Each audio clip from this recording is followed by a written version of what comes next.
জীবনের নিরাপত্তা নিয়ে এরকম প্রশ্ন তোলা, এটা ভারত সরকারের বিরুদ্ধে প্রশ্ন তোলা।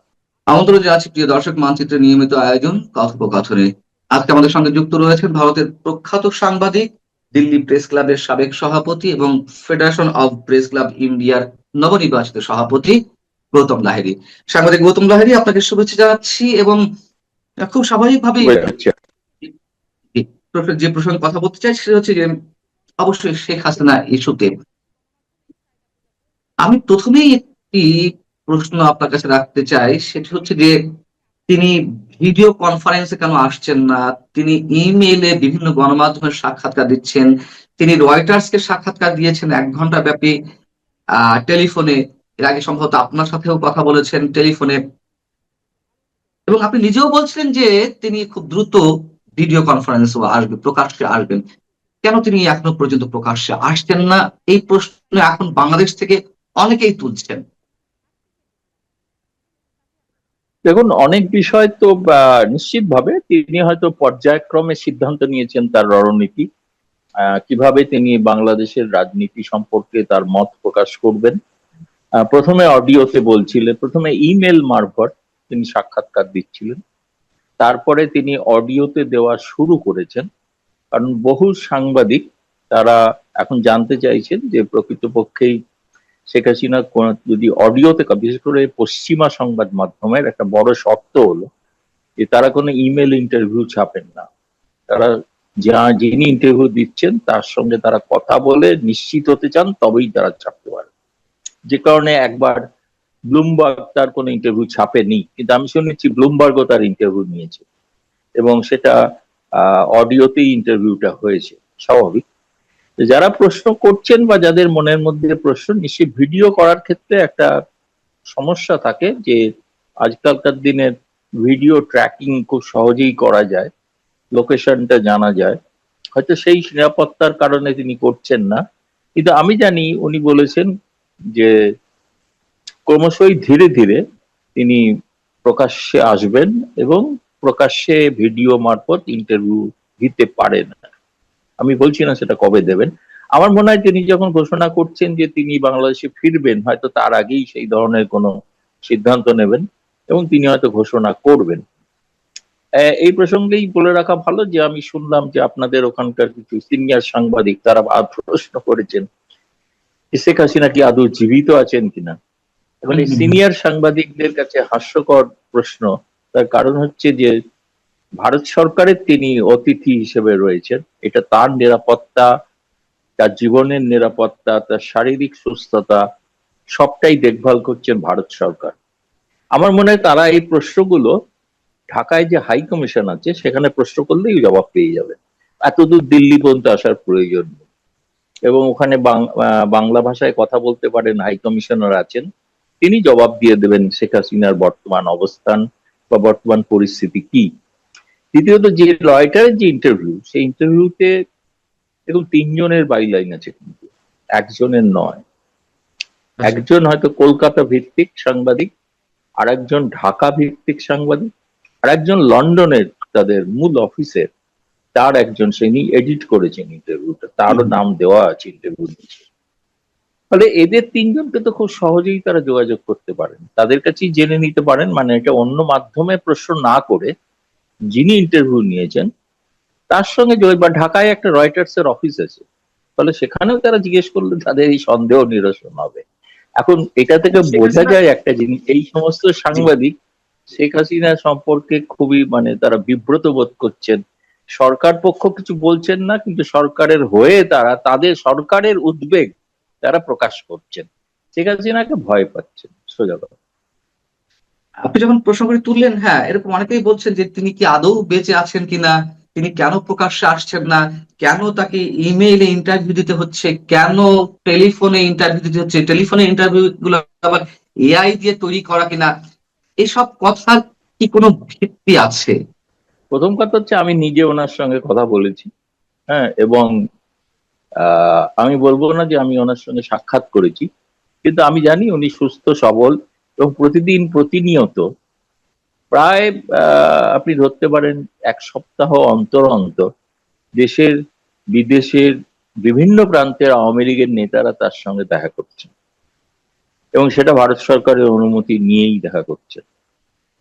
কয়েকদিন আগে অস্ট্রেলিয়া, লন্ডন, কলকাতা থেকে বেশ কিছু আওয়ামী লীগ নেতা তার সঙ্গে সাক্ষাৎ করে গেছেন। অনেক কেউ কেউ তো আমার সঙ্গে তারা ছবিও দিয়েছেন ফেসবুকে, কেউ কেউ দেখেছেন, দেখে অনেকে ফোনও করেছেন।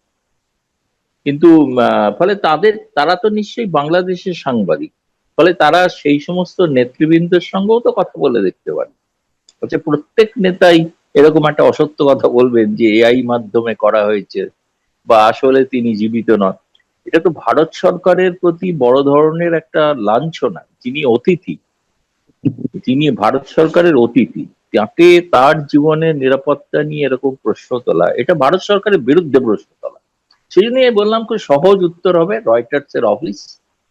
এবং তারা তো যখন রয়টার্স এর মতো একটি আন্তর্জাতিক খ্যাতিসম্পন্ন সংবাদ সংস্থা, তার বিশ্বাস যোগ্যতা নিয়ে এরা প্রশ্ন তুলছেন, এরা কোন ধরনের সাংবাদিক আমি জানি না। এবং আপনাকে এটাও বলি, আমি যতদূর জানি আরো 1 ডজন সাংবাদিক অপেক্ষায় আছেন তার ইন্টারভিউর জন্য। তার মধ্যে সবাই ভারতীয় নন, তার মধ্যে চীন আছে, জাপান আছে, এবং চীন জাপানের সংবাদ সংস্থাগুলোর ইন্টারভিউ কয়েকদিন পর হয়তো দেখতে পাবেন না। তো আমি এটা যতদূর জানি, ফলে এতগুলো লোক সারা পৃথিবী জুড়ে একটা এআই এর সঙ্গে কথা, যারা এআই বিষয়ে অভিজ্ঞ, সোজা কথা হচ্ছে শুনুন, ডিসেম্বরে তাকে সশরীরে দেখতে পাবেন, এটা তার ঘোষণা। ফলে তখন দেখে নেবেন এআই হাঁটছে না শেখ হাসিনা সশরীরে হাঁটছে।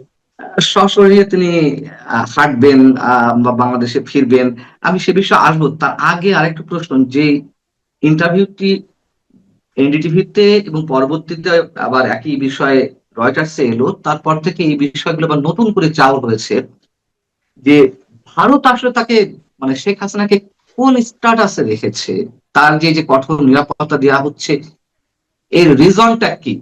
কেন অন্যদের মতো তিনি স্বাধীনভাবেও ঘোরাফেরা করতে পারছেন না? কেন তাকে একটা বিশেষ জায়গায় একটা নির্দিষ্ট গণ্ডির মধ্যে রেখে দেওয়া হয়েছে?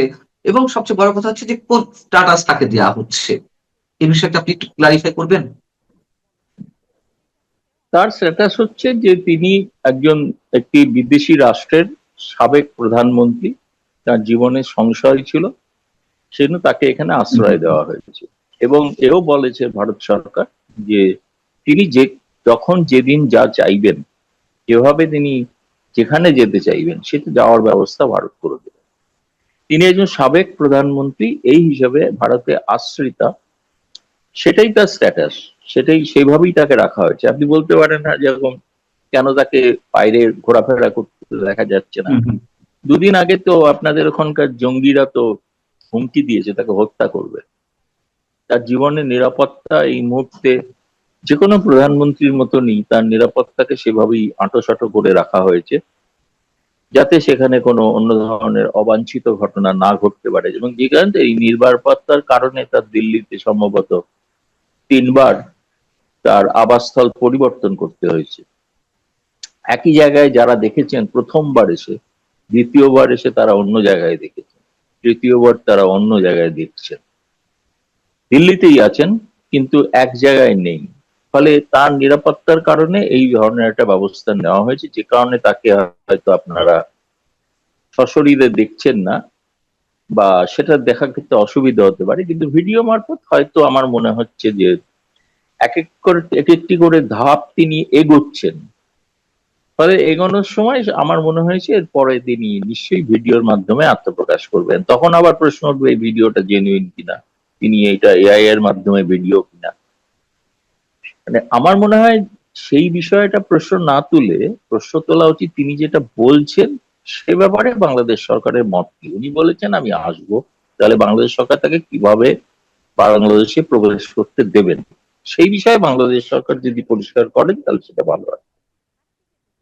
হ্যাঁ, এখন বাংলাদেশ সরকার তো স্পষ্ট করে কিছু বলছে না, তবে ইনফরমালি যেমন সাবেক বর্তমান পররাষ্ট্র প্রতিমন্ত্রী শামা ওবায়েদ, তিনি সোমবার একটি মন্তব্য করেছেন যে তিনি এলে তাকে জেলে যেতে হবে। জেলে যেতে হবে এটা সবাই জানে, তার বিরুদ্ধে ওয়ারেন্ট আছে, তার বিরুদ্ধে রায়ও ঘোষিত হয়েছে মৃত্যুদণ্ডের, এটা তো আমরা সবাই জানি। কিন্তু আসলে কিভাবে সম্ভব? তার তো পাসপোর্ট কোনো ধরনের বৈধ কাগজপত্র নেই, তাহলে তিনি যে বললেন যে তিনি আসবেন, আপনি কি ভিতরে বিষয়টি আমাদেরকে জানাতে পারবেন যে তিনি আসলে কোন বিষয়টি বিবেচনা করে বলছেন যে তিনি বাংলাদেশে ফিরবেন, নাকি তিনি অপেক্ষা রয়েছেন যে বাংলাদেশ সরকার তাকে নিয়ে আসার জন্য একটা উদ্যোগ নেবে? তিনি বন্দী হিসাবে যাবেন না, কারণ ভারত সরকার তাকে বন্দী করেন। বন্দী প্রত্যর্পণ চুক্তি অনুসারে যে নিয়ম কানুন, সেগুলো বাংলাদেশ সরকার এখনো ফলো করেনি, সেগুলো সেই অনুযায়ী কোনো ব্যবস্থা নেন। 4 লাইনের চিঠি পাঠিয়েছেন, নোট ভার্বাল এটাই বন্দী প্রত্যর্পণে কোনো আবেদন নয়, এটা একটা প্রাথমিক আবেদন। পরবর্তীকালে তাদের বিষয়ে বিশদ পদক্ষেপ যেগুলো নেওয়ার কথা সেগুলো যদি নেন, যেমন বাংলাদেশের আরো কিছু আর্থিক অপরাধী বলে চিহ্নিত, তাদের বিচার চলছে ভারতে। তারা বিচার সমাপ্ত হলে, সেখানে দোষী সাব্যস্ত হলে তখন তাদের ফেরত দেওয়ার বিষয়। আর শেখ হাসিনার ক্ষেত্রেও তাই একই নিয়ম হবে। ফলে তার বিরুদ্ধে যে অভিযোগগুলো সেগুলো বাংলাদেশ সরকারকে জানাতে হবে, এবং তার যে বিচারে যে সাজা হয়েছে সেই সাজাটা কিভাবে হয়েছে সেটা জানাতে হবে, তাই না? সেটা তো ইন্টারন্যাশনাল ক্রাইম ট্রাইব্যুনাল, তো তার এক হঠাৎ করে একটা অর্ডিন্যান্স জারি করে পুরনো আইসিটি নিয়মাবলী পরিবর্তন করে যে করা হলো, তার বৈধতা আছে কিনা, আন্তর্জাতিক স্তরে বৈধতা আছে কিনা, এগুলো বহুবিধ প্রশ্ন আছে। ফলে কিন্তু যদি সাধারণ আদালতে তার বিচার হয়, সেই বিচারের জন্য তিনি বন্দী হয়ে সেই বিচারের সম্মুখীন হতে পারে, এবং তাকে ফেয়ার ট্রায়ালের জন্য তার পছন্দের আইনজীবী দিতে হবে। এটা তো নয় বিচারপতি, প্রসিকিউটর এবং মানে যে বিবাদী পক্ষের আইনজীবী সবই একই দলের, এটা তো হয় না কখন। এটাকেই তো ক্যাঙ্গারু কোর্ট বলা হয়, যেটা আইসিটিতে হয়েছিল আর কি। ফলে আমি যেটা মনে করি, তিনি যেতে চাইছেন, তিনি ধরুন, আমি কথার কথা এটা বলেছিলাম, এটা অনেকে হয়তো সেভাবে ভাবছেন যে তিনি সিদ্ধান্ত নিয়ে নিয়েছেন যে বেনাপোল পেট্রাপোল হয়ে যাবেন, সেটা না। আমি বললাম, আমি এটা প্রতীকী অর্থে বলছিলাম যে একবার অনেককাল আগে একবার জিজ্ঞেস করেছিলাম যে আচ্ছা, যদি ধরুন একদিন সুযোগ হয় আপনার যাওয়ার, আপনার দেশে কিভাবে আপনি যাবেন, কিভাবে যেতে ভালো পছন্দ করবেন? বলেছেন, আমার তৈরি করা পদ্মা সেতু দিয়ে আমি যাব। পদ্মা সেতু দিয়ে গিয়ে আমার পথে গোপালগঞ্জ টুঙ্গিপাড়া যাব। তো সেই পথটা তো অবশ্যই বেনাপোল পেট্রোপল হয় না, যদি পদ্মা সেতু দিয়ে উঠতে হয়। এবং তার আবেগের তারপরে জায়গা তিনি থেকে তিনি মেট্রো রেলে বলেছেন। চেপে ঢাকা সদরে আসবেন গণভবনের কাছে, মেট্রো রেলে চেপে। তো এটা ওনার একটা স্বপ্ন। এখন স্বপ্নটা বাস্তবায়ন হবে কি হবে না সেটা তো ভবিষ্যৎ বলবে, 5 মাস বাকি আছে। তবে এবার ওটি কোনো যেমন ঘোষণা করেছেন, পরিকল্পনা আমি নয়, তার ওটি কোনো পরিকল্পনাও নয়, ওটি তার একটা ইচ্ছা, একটা ডিজায়ার, ইচ্ছাই, ডিজায়ার স্বপ্ন। ডিজায়ার ডিজায়ার আহ, ঠিক কথা। আমি একটু প্রশ্ন করতে চাচ্ছিলাম ভারত সরকারের প্রসঙ্গে, সেটি হচ্ছে যে তিনি যে সিদ্ধান্ত নিয়েছেন, সেই সিদ্ধান্তের সঙ্গে ভারত সরকারের কতটুকু সম্পৃক্ততা? নিশ্চয়ই ভারতের এখানে কোনো রোল আছে, ভারতের নানান ধরনের হিসেব আছে, এবং নিঃসন্দেহে ভারত, আমরা যতটুকু জানি, এখনো বাংলাদেশে আওয়ামী লীগের উপরে তারা আস্থা রাখে। আহ সেটি ভারতের স্বার্থেই হোক, এটি অপরাধ দৃষ্টি আমরা জানি না, প্রত্যেক রাষ্ট্রই তার স্বার্থের কথা চিন্তা করবে। এবং যে ল্যান্ড বাউন্ডারি রয়েছে, আমাদের দীর্ঘ সীমান্ত রয়েছে, সবকিছু মিলিয়ে একটা টপ জায়গা তো আওয়ামী লীগের প্রতি ভারত সবসময় রয়েছেই। সেই জায়গা থেকে ভারতের এইখানে ইনভলভমেন্টটা কতটুকু? দেখুন, আমি এটা জানার চেষ্টা করেছিলাম, আর আনুষ্ঠানিকভাবে ভারত সরকার কিছু এ ব্যাপারে কোনো মতামত দেয়নি। আপনি যেটা বলছেন, যেরকম আপনাদের ওখানকার মন্ত্রীরা অফ দ্য রেকর্ড বলছেন, আমাদের এখানেও কিছু অফ দ্য রেকর্ড কথা হয়েছে। সেই কথাতে তারা বলছেন তারা এই বিষয়টা নিয়ে এমন কোনো পরামর্শ তারা শেখ হাসিনাকে দেননি যে আপনি এই কথাটা বলুন যে আপনি ওখানে যাবেন। তাদের ভারত সরকারের কোনো ভূমিকা বিষয় নেই। এখন এবার এটাও ঘটনা যে তিনি যে এতগুলো ইন্টারভিউ দিচ্ছেন, বলছেন বা কথা বলছেন, যা বলছে, তো ভারত সরকার তার কোনো সেক্ষেত্রে আপত্তি করেছেন এমনও কিছু না। সেটা মূলত হচ্ছে যে ভারত সরকারের বক্তব্য হচ্ছে ভারতে মিডিয়া স্বাধীন, মিডিয়া কি করবে না করবে এটা সম্পর্কটা মিডিয়ার সঙ্গে শেখ হাসিনা, এর মধ্যে ভারত সরকার নেই। আমরা ভারতীয় মিডিয়াকে বা কোনো আন্তর্জাতিক মিডিয়াকে বলতে পারবো না নির্দেশাবলী দিয়ে যে আপনারা শেখ হাসিনার ইন্টারভিউ নিতে পারবেন না, এটা বলা সম্ভব না, এটা বলা যায় না। বরং যে সরকার বলেন সেই সরকার অগণতান্ত্রিক, তারা অস্বৈরাচারী সরকার। স্বৈরাচারী সরকারই সাধারণত মিডিয়ার উপরে নিয়ন্ত্রণ জারি করে। এটা বাংলাদেশে যেটা আমরা দেখছি বর্তমানে যে অবস্থা। তো তো সেক্ষেত্রে ভারত সরকারের ভূমিকা যদি বলেন, এটা ভারত সরকারের মত হচ্ছে না, আজকে এক্স এটি কাগজের সম্পাদক তিনি সিদ্ধান্ত নিলেন যে আজকে আমরা শেখ হাসিনার ইন্টারভিউ নেবো। এটাও বলে রাখি আপনাকে যে আপনাদের ভারতের যে হাই কমিশন আছে তারা কিন্তু প্রভাব বিস্তার করার আপ্রাণ চেষ্টা করেছিল যে কেন আপনারা শেখ হাসিনাকে চাপছেন বারবার। বলছে আমাদের আচ্ছা। কাছে খবর, একজন প্রাক্তন প্রধানমন্ত্রী 15 বছর প্রধানমন্ত্রী ছিলেন, এটা আমাদের কাছে মনে হয়েছে খবর, রোজ তো ছাপছি না, মাঝে মাঝে ছাপছি। তা আপনারা, এমনকি এরা প্রকারান্তরে কেউ কেউ হুমকিও দিয়েছেন আপনাদের সঙ্গে সম্পর্ক রাখবো না, হাই কমিশনের প্রবেশ নিষিদ্ধ হতে পারে। তো হলে হবে, তাতে কি করা যাবে। কিন্তু তারপর থেকে তারা পিছিয়ে এসে, তাই হচ্ছে ভারতে তো মিডিয়া এখনো পর্যন্ত স্বাধীন মিডিয়া না, তাকে তো নিয়ন্ত্রণ সরকার করে না। ফলে তিনি সংবাদের শিরোনামে আছেন, আলোচনার বিষয়বস্তুতে আছেন। পছন্দ করুন অপছন্দ করুন, তাকে নিয়ে কথা বলতে হবে, তাকে নিয়ে আলোচনা করতে হবে পক্ষে বিপক্ষে। সেটা হচ্ছে আমার মনে হয়েছে সেটা তার প্রথম রাজনৈতিক পদক্ষেপ। সে বিষয়ে তিনি সফল। সফল এই অর্থে আজকে আপনার সঙ্গেও 8 ঘন্টা আলোচনা করছি। এখন এটা নানা জায়গায় বাংলাদেশে তো আপনি বললেন বহু সাংবাদিক যে নানা রকম প্রশ্ন করছেন, তাদের কাছে একটা আলোচ্য বিষয়, পক্ষে বিপক্ষে যাই বলুন। এটা হলো এক। দ্বিতীয়ত এবার তার যে উদ্দেশ্য, আমি বলছি যদি তারেক রহমান সরকারকেও তো সিদ্ধান্ত নিতে হবে, সত্যিই তার তো ট্রাভেল ডকুমেন্ট নেই, ভারত সরকার নয় একটা ট্রাভেল ডকুমেন্ট দিয়ে দিল, তাহলে সেই ট্রাভেল ডকুমেন্ট দেওয়া সত্ত্বেও তারা কি তাকে বাংলাদেশে প্রবেশ করতে দেবেন? এক। দুই হচ্ছে আরেকটা বড় চাপ হচ্ছে বাংলাদেশ সেনাবাহিনীর উপর। এই কারণেই 23শে জুন প্রতিষ্ঠা দিবসে 7টা জেলায় সেনা নামিয়ে, বিডিআর নামিয়ে এমন একটা কাণ্ড করলেন যে সেদিন আওয়ামী লীগের যেন পুনরুত্থান ঘটছে। ঘটেনি, কিন্তু আতঙ্কে তাই ঘটেছে। 4 আগস্ট 2024 সেনাবাহিনী ঘোষণা করেছিল তারা জনতা যদি ব্যাপক আকারে হাজির হয় তারা গুলি চালাবেন না। আজকে ডিসেম্বরের 6 তারিখ হোক বা 7 তারিখ হোক, যদি শেখ হাসিনা পৌঁছন, তাহলে সেনাবাহিনীকে সিদ্ধান্ত নিতে হবে সেই লাখো লাখো জনতার উপরে গুলি চালাবেন। সেদিন যখন চালাননি, জনতা, নিরীহ জনতার মৃত্যু যাতে না হয় তার জন্য ডিসেম্বরেও তাকে সিদ্ধান্ত নিতে হবে নিরীহ জনতার উপরে, আওয়ামী লীগ সমর্থক তাদের উপর গুলি চালাবো না।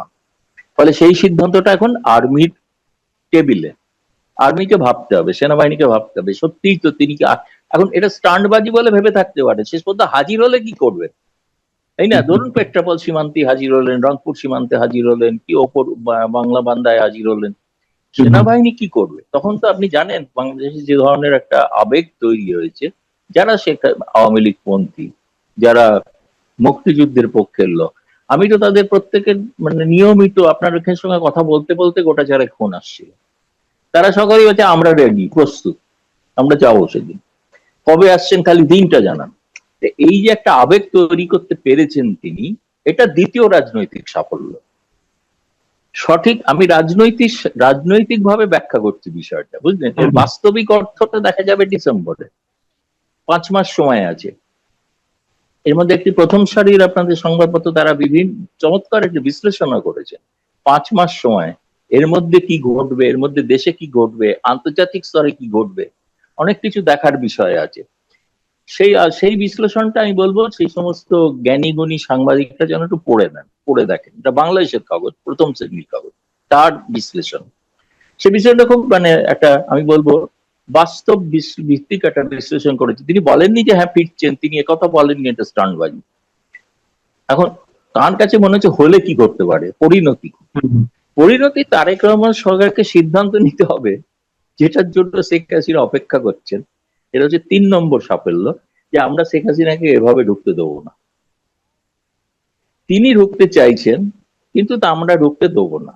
তার কারণ হচ্ছে তিনি বন্দি হিসেবে আসুন। ভারত সরকার তো তাকে বন্দি করেনি, ভারত তাকে বন্দি হিসেবে দেবে না, বন্দি প্রত্যর্পণ চুক্তি, তিনি নাগরিক হিসেবে যাবেন। ধরুন কথার কথা বিএসএফ যদি পুশব্যাক করে, তাহলে কি করবে? বিজিবি কি পুশ ইন করে ফেরত পাঠিয়ে দেবেন, যেমন পাঠাচ্ছে না? ফলে এটা নিয়ে তারেক রহমান সরকারের অন্যান্য অনেক প্রায়োরিটি যে কাজ আছে তাতে একটা ব্যাঘাত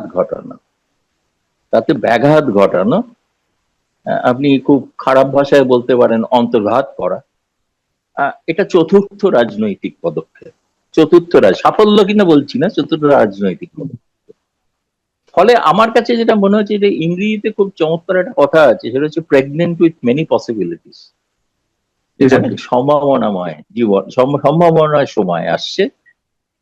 কিন্তু শেখ হাসিনা সংবাদের শিরোনামে আছেন, বাংলাদেশে নাই বা থাকুন, সারা বিশ্বে আছেন, তিনি আছেন।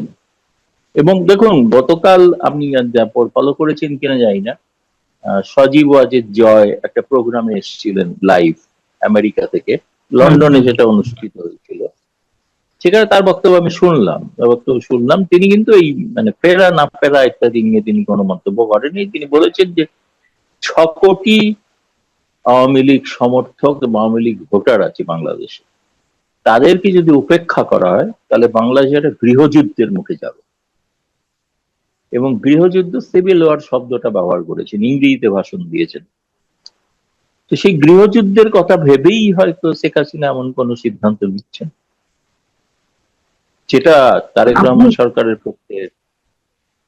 মানে আপনি আপনার দীর্ঘ সাংবাদিকতা জীবনে অভিজ্ঞতা, আওয়ামী লীগ বা বাংলাদেশ ভারত সম্পর্কের জায়গা থেকে যে গবেষণাগুলো এবং ব্যক্তি শেখ হাসিনাকে আপনি যেভাবে জানেন, সেই জায়গা থেকে আপনি বলছেন যে তিনি যেটি বলছেন সেটি কার্যকর করার সমূহ সম্ভাবনা। বিষয়টি তো তাই নাকি?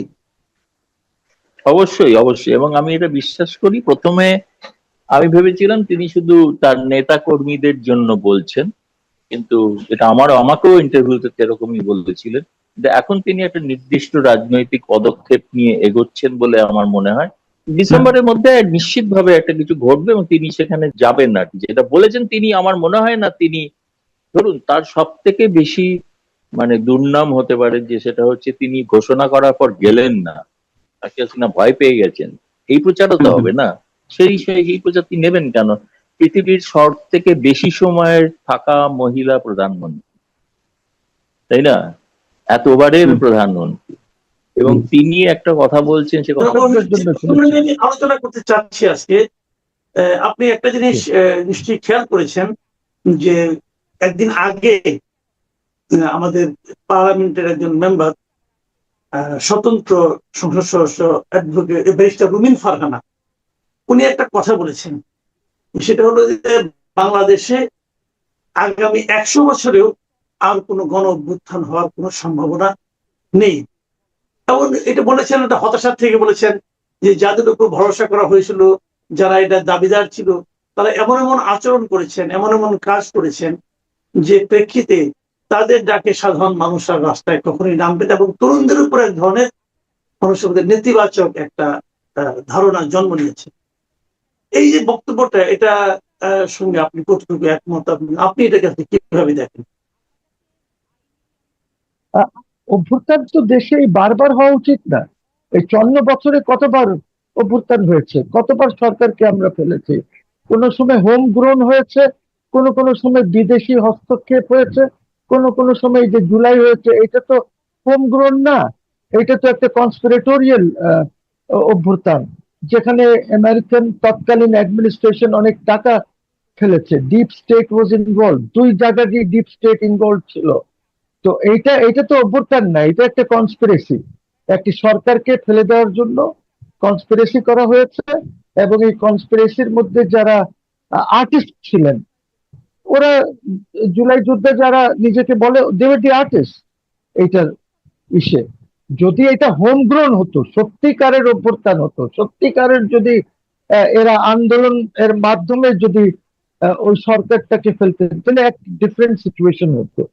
কিন্তু সেটা যখন হয় নাই, এটা একটা কনস্পিরেসি হয়েছে। এখন এই কনস্পিরেসি তো ওপেন আছে, এখন তো আমেরিকান এস্টাবলিশমেন্ট ডিক্লাসিফাই করে দিয়েছে। এখন তো আমরা সবাই জানি যে রোনাল্ড রিগানের সময় থেকে এই IRI, NDI এইগুলি কিভাবে, USA এইগুলি কিভাবে টাকা ঢেলে ঢেলে বিভিন্ন দেশে বিভিন্ন রোনাল্ড রিগানের পরে যে প্রথম অভ্যুত্থান যে সরকারকে ফেলা হয়েছিল, সেটা ছিল হাইতির অ্যারিস্টাইড বা হোয়াট এভার, ওই যে প্রেসিডেন্ট, ওনাকে ফেলার পর আজ পর্যন্ত হাইতি নর্মাল হতেই পারে নাই। হাইতি চলে গেছে এখন গ্যাংস্টারদের হাতে। এখন এই গ্যাংস্টারদের থেকে উদ্ধার করার জন্য ইভেন বাংলাদেশ আর্মিকে তারা চাপছে, বিভিন্ন দেশের আর্মিকে দিয়ে এটা কিভাবে উদ্ধার করা যায়। আপনি হন্ডুরাসে করেছেন, অনেক জায়গায় করেছেন, this whole list of it. এ কে করেছে? IRI, NDI, এদের টাকা পয়সাকে this is a bad thing. এইটা আমাদের জনগণের অভ্যুত্থান ছিল না, এইটা জনগণ এর অভ্যুত্থান থাকলে ভিন্ন চিত্র হতো। অভ্যুত্থান এরশাদ সাহেবের সময় যেটা হয়েছিল, পলিটিক্যাল পার্টি তারা সবাই মিলে একত্র হয়ে এগ্রিমেন্ট সই করে একটি অভ্যুত্থান করেছিল এবং এটা সাংবিধানিক ভাবে কার্যকর করা হয়েছিল। এরশাদ সাহেব প্রথমে মওদুদ সাহেব রিজাইন করলেন, তারপরে শাহাবুদ্দিন সাহেবকে দেওয়া হলো, রাষ্ট্রপতি হোসেন মোহাম্মদ এরশাদ রিজাইন করলেন, তখন শাহাবুদ্দিন সাহেব অ্যাক্টিং প্রেসিডেন্ট হয়ে গেলেন। তো তখন কিন্তু উনি ফুল ফ্লেজেড প্রেসিডেন্ট ছিলেন না, অ্যাক্টিং প্রেসিডেন্ট ছিলেন। ওনার সাবস্ট্যান্টিভ অফিসটা ছিল ভাইস প্রেসিডেন্ট। ওইটা অভ্যুত্থানের মধ্য দিয়ে একটা হয়েছিল, আর সব পলিটিক্যাল পার্টি সেখানে একটা এগ্রিমেন্ট করেছিল, যার মধ্যে আওয়ামী লীগও ছিল, বিএনপিও ছিল, জামাতও ছিল, সবাই সই করেছিল। We have to understand this, যে আমাদের এইখানে এটা অভ্যুত্থান ছিল না, এটা একটা 2018 সনে যখন কোটা আন্দোলন করেছে নূর, তখন এই নাহিদ টাহিদ সব কিন্তু নূরের সাথেই ছিল। এরা 2018-তে আন্দোলন যেটা হয়েছে ওইটা এক পর্যায়ে গিয়েছে, তারপরে এই আন্দোলনকে দাঁড় করিয়ে আবার পরবর্তীতে 2014-তে এইটাকে আমেরিকান ইসের থেকে টাকা পয়সা দিয়ে, এর মধ্যে ইউনিভার্সিটি প্রফেসররা ছিল, এর মধ্যে আমাদের বদিউল আলম মজুমদারের মতন যারা নিজেকে বিরাট সিভিল সোসাইটি বলে, তারা সবাই ছিল, তারা সব টাকা পয়সা খেয়েছে। আসিফ নজরুল ছিল। Even I will go to this extent of saying that আমাদের সিভিল সার্ভেন্টস, পুলিশ এবং আরো যারা সিকিউরিটির মধ্যে আছেন, দে অল গট মানি, সবাই ওই কনস্পিরেসির মধ্যে ছিল। তো কোয়েশ্চেন ইজ, আমি তো তখন হাসিনার বিরুদ্ধে, শেখ হাসিনার বিরুদ্ধে অনেক আন্দোলন করেছি, মামলা মোকদ্দমা হয়েছে, আমি ফোরফ্রন্টে ছিলাম, উকিলদেরকে নিয়ে আন্দোলন করেছি, কিন্তু এইটা তো আমার তো খুশি হওয়ার কথা, বাট আমি তো খুশি হতে পারছি না। বিকজ আপনি একটি সরকারকে যদি আপনি কনস্পিরেসি করে সরিয়ে দেন বা সরান, ওর মধ্যে ইউনূস ওয়াজ ইনভলভড ইন দি কনস্পিরেসি, এইটা তো একসেপ্টই করেছে আপনার ব্যারিস্টার মোল্লা, ওই যে জামাত ইসলামের যে লিয়াজও করে ইউরোপে, এটার তো ভিডিও আছে যে কিভাবে ইউনূস ওয়াজ ইনভলভড, নিজের মুখেই বলেছে এইসব কথা। সো এই যে একটা কনস্পিরেসি হয়েছে, এই কনস্পিরেসিটা তো দেশের বিরুদ্ধে হয়েছে। বিকজ এই কনস্পিরেসি করে কি হয়েছে, আপনি একজনকে বসিয়েছেন ইউনূসকে, যে একটা আন্তর্জাতিক ভাবে রেকগনাইজ ফ্রড, যে কোনো নোবেল পায়, লোকজন এত ইমোশনাল, এত সেন্টিমেন্টাল, যে তারা নোবেল লরেট ওকে কি যে মনে করে ফেলেছে গড নোজ। ওকে তো একটা টেলিনর কিনে দিয়েছে, গ্রামীণ 017 যেটা ইউজ করে, ওর যে পার্টনার আছে নরওয়ের, টেলিনর, সে কিনে দিয়েছে। আর ওকে সহায়তা করেছে এটার মধ্যে তৎকালীন ফ্রেঞ্চ প্রেসিডেন্ট, তৎকালীন ওয়ার্ল্ড ব্যাংকের প্রেসিডেন্ট, ক্লিন্টনরা, ওবামা, এরা সবাই টাকা সে দিয়েছে এবং এরা সবাই ওই নমিনেশন গুলি ঠিক করেছে।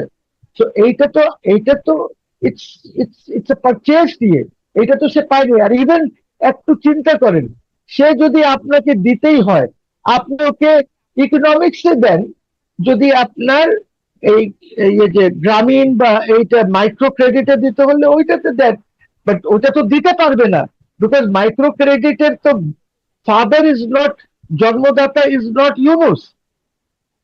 ইউনূস তো এইখানেও ফ্রড করেছে, আপনারা হয়তো অনেকেই জানেন না। এই প্রজেক্টটা ছিল চিটাগং ইউনিভার্সিটির প্রজেক্ট, ইকোনমিক্স ডিপার্টমেন্টের প্রজেক্ট, সেখানে ইউনূস একটা শিক্ষক ছিল এবং এই প্রজেক্টটা তাকেও দেওয়া হয়নি করতে, এই প্রজেক্টটা দেওয়া হয়েছিল আরেকজন প্রফেসরকে, লেকচারারকে, এবং ওকে দেওয়া হয়ে গেছিল ইরিগেশন নিয়ে কাজ করতে। কাকে? ইউনূসকে, চিটাগং ইউনিভার্সিটি ইকোনমিক্স ডিপার্টমেন্ট। যাই হোক, এই মাইক্রো ক্রেডিট নিয়ে তারপরে বাংলাদেশ কৃষি ব্যাংকের ব্রাঞ্চ খোলা হয়েছিল চিটাগং ইউনিভার্সিটিতে এটা করার জন্য।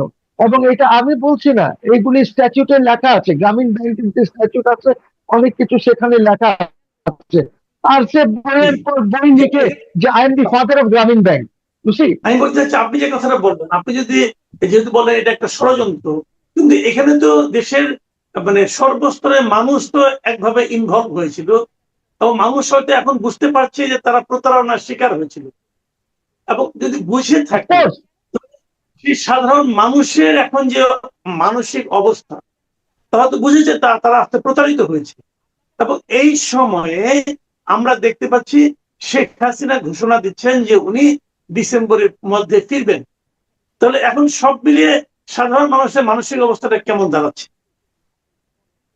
দেখেন, জনগণ যে প্রতারণা ওদের সাথে করা হয়েছে এইটা তো এখন তারা বুঝছে যে কিভাবে, যদি প্রতারণা না হতো তাহলে আজকে ইউনূস যে লুটপাট করেছে, যে কারাপশন করেছে, এবং এই যে এত বাচ্চা মারা যাচ্ছে, সে দেখ এই জিনিসগুলি তো রুটিনটা কি, ইউনিসেফের মাধ্যমে তারা এটা করবে, ডিজি হেলথ এইটা পাঠাবে, তারা স্যাংশন করবে, এই ভ্যাকসিন গুলি আসবে।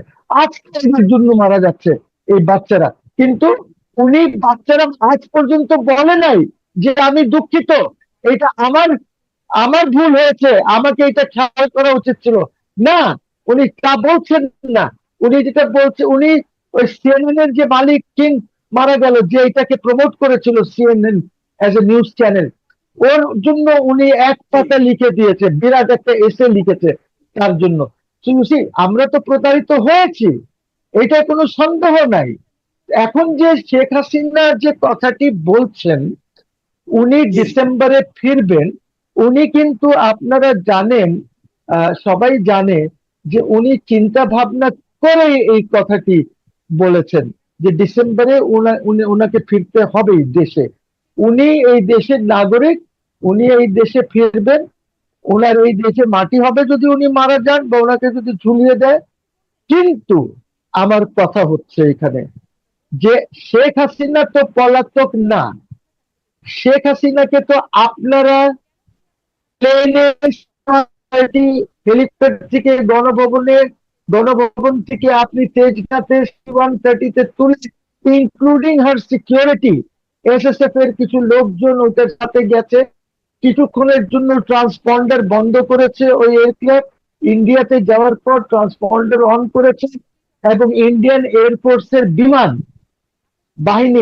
বাহিনীর প্লেন এই C-130 কে এক্সপোর্ট করে ইন্ডিয়ান এয়ারফোর্স বেসে আপনি ওনাকে রেখে এসেছেন। ওনাকে কিভাবে রেখেছেন? As the prime minister of Bangladesh. ওই স্টেটাসটা তো ওনার আছে এখনো, যদিও ডিজোরে প্রাইম মিনিস্টার হলেন আমাদের তারেক রহমান, ঠিক আছে, এটা আরেক বাট ডিফ্যাক্টো প্রাইম মিনিস্টার তো শেখ হাসিনা আছেনই, উনি তো রিজাইন করেন নাই।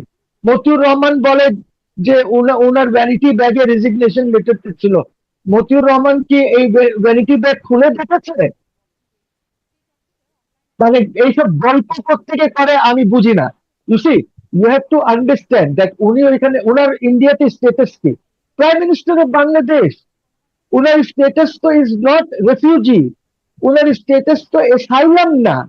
তো আমার এখানে এখন দুইজন আছেন, একজন ডিফ্যাক্টো, যার ক্ষমতা নাই, বাট উনি ওইখানে ডিফ্যাক্টো হিসাবে প্রাইম মিনিস্টার আছেন, আর ডিজোরে তারেক সাহেব ইলেকশন করে জিতেছেন, এখন উনি দেশ চালাচ্ছেন, এবং উনি হলেন দেশের প্রধানমন্ত্রী, ভেরি গুড। কিন্তু প্রশ্ন হচ্ছে, শেখ হাসিনা যখন বলেছে যে আমি আসব, আমরা সবাই জানি যে Sheikh Hasina is a very hot potato, খুব গরম আলু। It's not easy. A hot potato is an idiom in English. ও এত সোজা না শেখ হাসিনাকে হ্যান্ডেল করা। ইউ সি, সরকারের জন্য ভালো হবে যদি সরকার একটি dialogue, tripartite dialogue, Bangladesh, India and Sheikh Hasina, যদি এই সরকার শেখ হাসিনার সাথে ডাইরেক্টলি বসতে না চায় তাহলে ইন্ডিয়ার সাথে বসবে, এবং শেখ হাসিনা ওইখানে, আমরা দেখছি না ইনডাইরেক্ট কথা হয় না, আমেরিকা ইরানের সাথে ইনডাইরেক্ট কথা বলে না। তো এই জিনিসগুলি আছে, এইটা যদি ডায়লগ করে ওনাকে আনা যায় তাহলে সবচেয়ে উত্তম হয় যে উনি এসে কিভাবে সারেন্ডার করবেন, ওনার সিকিউরিটি কিভাবে দেবেন, আপনি ওনাকে রাখবেন কোথায়? ওনার তো কোনো ঘর বাড়ি নাই বাংলাদেশে, ওনার বাপের ঘরও নাই, ওনার আরো যে ট্রাস্টের ঘর বাড়ি ছিল সব আপনারা ভেঙে দিয়েছেন। ওনার আমি জানি না, সুধা সদনও বোধহয় আগুন টাগুন দিয়ে দেওয়া হয়েছে, ওনার তো কিছু নাই, উনি থাকবে কোথায়? এইগুলি কে করবে? Government of Bangladesh will have to do this. তো এই জিনিসগুলি করতে হলে তো আপনাকে বুঝতে হবে শেখ হাসিনার সাথে বসতে হবে, ইন্ডিয়ার সাথে বসতে হবে, যে কিভাবে উনি কি প্লেনে আসবেন, না উনি বর্ডার দিয়ে আসবেন। বর্ডার দিয়ে আসলে কোন বর্ডার দিয়ে উনি আসবেন? যশোর, বেনাপোল, আহ, না ব্রাহ্মণবাড়িয়ায় যে কি আখাউড়া, কোন দিক থেকে উনি ঢুকবেন? ত্রিপুরা দিয়ে ঢুকবেন না কোন দিক থেকে? এই জিনিসগুলি তো ঠিক করতে হবে। আর এই জিনিসগুলি ঠিক না করলে, উনি যদি আসতে চান আর উনি যদি চলেই আসেন, তাহলে ওই security will be given by the Indians. Indians will give the security. ওরা কোন লেভেলের সিকিউরিটি দেবে এটা তো আমরা জানি না। I don't know what level of security. ওনাকে কি যদি প্লেনে আসেন, ওই প্লেনটা কি ইন্ডিয়ান প্লেন হবে না বাংলাদেশি প্লেন হবে? C-130 কি আবার যাবে? ওনাকে কি বাংলাদেশ ফাইটার্স কি ওনাকে স্পোর্ট করে নিয়ে আসবে? We don't know. এই জিনিসগুলি তো ওয়ার্কআউট করতে হবে, নাহলে অনেক বিপদ হবে দেশের জন্য। I can tell you this much, যে এই যে দেশের সভারেন্টি উইল বি স্টেক। আইসিটির যে চিফ প্রসিকিউটর উনি তো বলতেছেন যে উনি এলেই ওনাকে এয়ারপোর্ট থেকে অ্যারেস্ট করা হবে, কারণ উনি তো দণ্ডপ্রাপ্ত ব্যক্তি। এইগুলি ডিসপিউটেবল। দেখেন, এই কথাটি সব ডিসপিউটেবল। এই কারণে ডিসপিউটেবল যে ওনাকে কি 30 দিনের মধ্যে যে আপিলের যে প্রভিশনটা আছে, আপিল এর প্রভিশনে কন্ডোনেশন চাওয়া যায়। অর্থাৎ আমি এই কারণে সময় মতন করতে পারি নাই, কাজে আমার এই ডিলেটা এইটা কন্ডন করা হোক। এখন সে কি বলছে না বলছে এইটা তো আমার আলোচনার ব্যাপার না, এটা সে বলবে, হোয়াট এভার হি সেজ। নাহিদ বলছে যে উনি আসতে পারেন, এসে সোজা ওই মঞ্চে উঠে যাবেন যেখানে ওনাকে ঝুলাই দেওয়া হবে। মানে এত সোজা কথা এগুলি মনে করতেছে, অ্যাজ ইফ মানে it is not Sheikh Hasina, এইটা হলো হোসেন রশিদ বা মাসুদ কামাল বা ওদের মতন একটা নর্মাল একটা লোক। No, it's not like this.